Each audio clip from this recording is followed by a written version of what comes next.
Hello everyone, welcome sa unang araw ng ating daily devotions for this week. Tayo po ay mag-uumpisa ng pagmumuni-muni natin sa bagong series na inumpisa natin last Sunday na ang pamagat ay Mercy. So if this is your first time listening dito sa daily devotions ng Real Life Christian Communities, I would like to just encourage you to listen to the sermon that was given last Sunday kasi ito po ang basis ng ating daily devotions for this week. Maaari po kayong pumunta sa tv.rlcc.ph. Once again, tv.rlcc.ph. At doon po ay inyong mapapanood o mapapakinggan yung sermon natin last Sunday.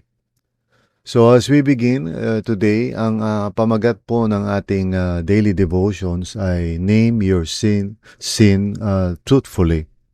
So name your sin truthfully. At basahin po natin ang ating scripture for today. Have mercy on me, O God, according to your unfailing love, according to your great compassion, blot out my transgressions. So, tayo po ay manalangin. Lord, maraming salamat nga po, Panginoon, for giving us the grace to meditate on your word. Tulungan niyo po kami, Panginoon. We pray. We want to understand what your Spirit is saying to us through your word. Lord, mangusap po kayo sa amin at gabayan ninyo po kami.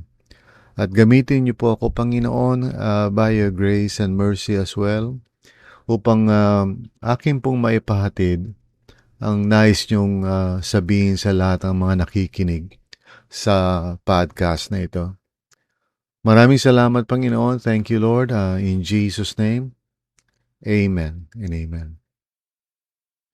Basahin po natin yung explanation or paliwanag. You cannot experience true repentance if you soften your sin. Ang ibig sabihin po nito ay kapag hindi natin ina-acknowledge what sin really means, if we parang make light of it o hindi natin siniseryoso ito, ito yung makakahinder sa atin dun sa proseso na tinatawag nating true repentance.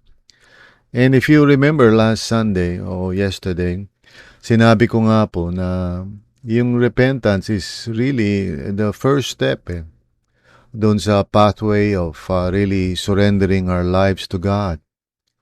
Kung gusto natin maranasan ang pagbabago na ating napag-usapan last month, yung topic natin na Better Heart, ang unang-unang hakbang niyan ay walang iba kundi yung repentance. And once we truly understand kung ano ang gravity ng sin, pag nagkaroon po tayo ng true conviction about sin, and of course it is by God's grace din naman, hindi ito by self-effort. Pero once the Lord truly reveals to you yung gravity ng sin, this would actually help you, no? Sa proseso ng pagsisisi o true repentance. Now, when you say transgressions, like I said yesterday, transgressions actually in the Hebrew, ang ibig sabihin talaga ay rebellion. You know, yung pag-aalsak laban sa authority. And of course, when we speak about transgressions, we are referring to yung rebellion natin against God's authority. Now, let's put that in perspective, of course. Si Lord, hindi naman siya parang dictator o parang someone who simply exercises authority dahil lang na may power siya or para lahat tayo ay mag-submit sa Kanya. Instead, what we have seen in the scriptures, and especially through Jesus, our Lord, who revealed the Father to us, sabi nga ni Jesus, in the Gospels, if anyone has seen me, he has seen the Father. So Jesus is the ultimate image of God who reflects and shows us who the Father is. And based on sa revelation na yun, based on Jesus, we know that the Father cares for us. God the Father loves us. He desires our good and our well-being. He's not parang like some kind of dictator na gusto lang tayong pahirapan.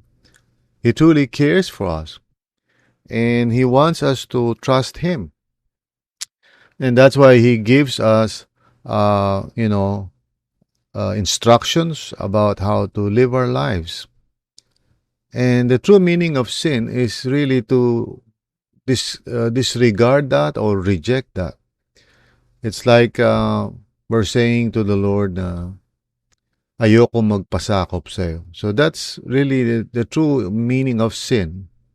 And that puts sin in its real nature, ika nga. And that's when we begin to see that sin is really sin. Talagang when we speak about sin, and I'd like to apply that specifically sa pananampalataya natin sa mabuting balita at sa Panginoon, merong mga tao who say that they believe in Jesus but do not submit to Him, do not really acknowledge His authority in their lives. Now, I don't want to be negative, but I guess you know what I'm trying to say. Merong mga tao who refuse to allow God's authority and His instructions to have a bearing sa mga decisions nila. Ako, maybe hindi natin naiisip yun, but that's really the nature of sin. Sin really is saying to God, no, I don't trust you and I don't believe that you have an authority over my life and I would follow my own way. Yun yung true nature ng sin. And once we see that, and it's important to see that. Kasi hindi tayo makakapag-repent if we think sin is just a mistake. If we think that sin is just a slip-up, nagkamali lang, nadulas lang. The real nature of sin is that we don't want to acknowledge God's right to give us instructions and to have authority sa buhay natin. Now, God is not forcing us, to submit to Him. There will come a day, sabi sa Bible na, when the Lord Jesus Christ returns, every knee shall bow. And I suppose sa araw na yun, there's no other choice. Everyone will just have to acknowledge the Lordship of Jesus. And sa panahon natin ngayon, not everybody takes seriously the Lordship of Jesus. And so, it's important kung talagang magkakaroon tayo ng true repentance that we understand the true nature of sin. And sin is transgressions. Sabi ni David o nung psalmist, sabi niya na, blot out my transgressions. So you acknowledge that sin is not merely weakness or mistake. It is crossing a boundary God has set, It is basically rejecting God. So true surrender begins when you stop parang making light of that. You stop minimizing this thing called sin. And when you agree with God about your sin, you position yourself to cry out for mercy. So, what I'm saying is that, halimbawa, if we really want our lives to change and for the Lord to really be at work in our lives, it really starts with our humble repentance, acknowledgement that sin is sin. And if we are not allowing Him to lead us, if we are not acknowledging His authority to be the Lord of our lives, if we are choosing our way rather than His way, then we need to just acknowledge that is not something light or wala lang, no? Diba? That's truly a grave thing, no? And doon nag-umpisa talaga yung repentance ng isang tao kapag na-realize niya na he has been rejecting or rebelling against God, and that he is basically not trusting God as his heavenly Father, and not acknowledging that his way is better than, I mean, God's way is better than his ways. So yung ganong realization would lead us to uh, true repentance. Doon tayo magkakaroon ng pagsisisi at pagpapasakop sa Panginoon, and that really opens the door for God to work in our hearts to change us. So kung gusto mo magkaroon ng pagbabago sa buhay mo, it really begins with that humble acceptance na sin is sin. It's not just something na parang nagkamali ka. If you are living your life right now na hindi mo ina-acknowledge that God truly is wiser than you, and that He loves you and cares for you, at yung mga sinasabi niya sa kanyang salita is for your good. If you are rejecting that and basically you're choosing to live your own life according to your own wisdom, well, the Bible calls that sin, and the Bible calls it transgression. And this is not parang to condemn us, but to help us. Kasi once we see the gravity of sin, and once we understand what it truly means, the Lord wants us to acknowledge it and say, God, I've been rejecting your rule in my life. Please forgive me. Have mercy on me. Gaya ng sinasabi doon sa verse 1, di ba? Have mercy on me, O God, according to your unfailing love, according to your great compassion. Blot out my transgressions. You cannot come to that point unless you realize that what you're doing is called transgression. No? So, just think about that. No? Where have you been using softer words to describe something that God actually calls rebellion? Maybe you are, you know, uh, practicing sex apart from marriage. Uh, what does God say? God says, I love you. I want you to experience true love and true intimacy. So get married. Be blessed in your relationship. Don't do this. Pero ayaw mo, you continue to practice it, or maybe same-sex relationships, or stealing or gossiping, or I mean, we don't want to specify yung mga nagagawa natin. I just want everybody to understand. Look, if you want to experience God's powerful work in your life to bring about the good that He desires for you, you have to stop softening, or parang binibilital mo lang na yung mga ginagawa mo. Well, sabihin mo, no, body's perfect, sorry, It's not like that. You have to really acknowledge yung tunay na nature ng sin.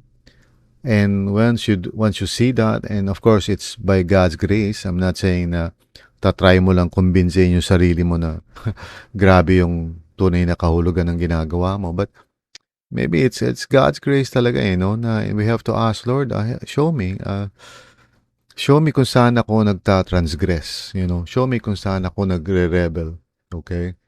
So name your sin, no? Do not make light of it. Do not excuse it. That this is how you repent.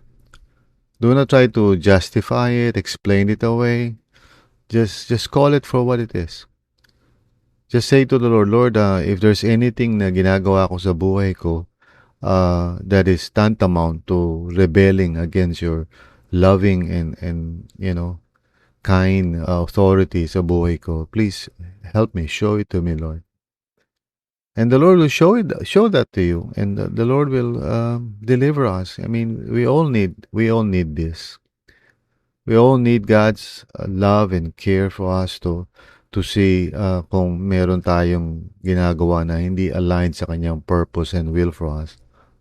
He doesn't want to judge us or condemn us. I mean, there's no more condemnation to those who are in Christ. That is true. Pero minsan nahihinder yung work ni Lord sa life natin because we make light of what we are doing which is against His will. So, repentance talaga is the key. True repentance. Yung aminin natin na, Lord, I'm sinning or I've sinned. Please forgive me. And God, by His grace, will forgive us. For the only thing that He really desires is our good. Hindi naman niya sinasabi yung mga sinasabi niya sa kanyang salita to make it hard for us or para pahirapan tayo. He gives us instructions because He cares and He knows. He is wiser than us. When He gives us His word, when He tells us that this is the way to live, He's saying that kasi alam niya yun eh. Tayo hindi natin alam minsan kung yung consequences ng mga ginagawa natin. So, let's practice true repentance and I pray that this will help all of us, pati ako, to have a surrendered life, to have a yielded heart each and every day. Because God truly cares for us. Amen. He loves us. He doesn't want to destroy us or anything like that, far from it. He wants to save us. So let's trust Him. Let's trust God and let's humble ourselves and draw near to Him. Admit whatever it is that we need to admit and just ask Him, Lord, have mercy upon me.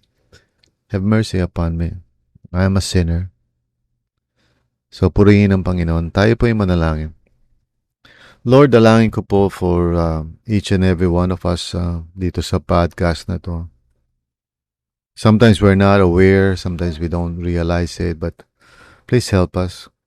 We don't want to reject your authority sa buhay namin. Lord, we know that you love us. You have shown that through your Son, our Lord Jesus. You sent Jesus to save us, and it's because you love us, oh Lord. You care for us. So may we just be honest, oh Lord. Help us to acknowledge any area sa buhay namin that you see is not aligned with your will, and help us to trust you and not be afraid, so that we can always have a posture of true repentance and humility. So tulungan niyo po kami, starting this day and every day of the week, mangusap ka sa aming Panginoon and continue to transform us because we know na it's only through repentance that you can actually transform us into the image and likeness of your Son. Salamat, Panginoon. In Jesus' name, amen.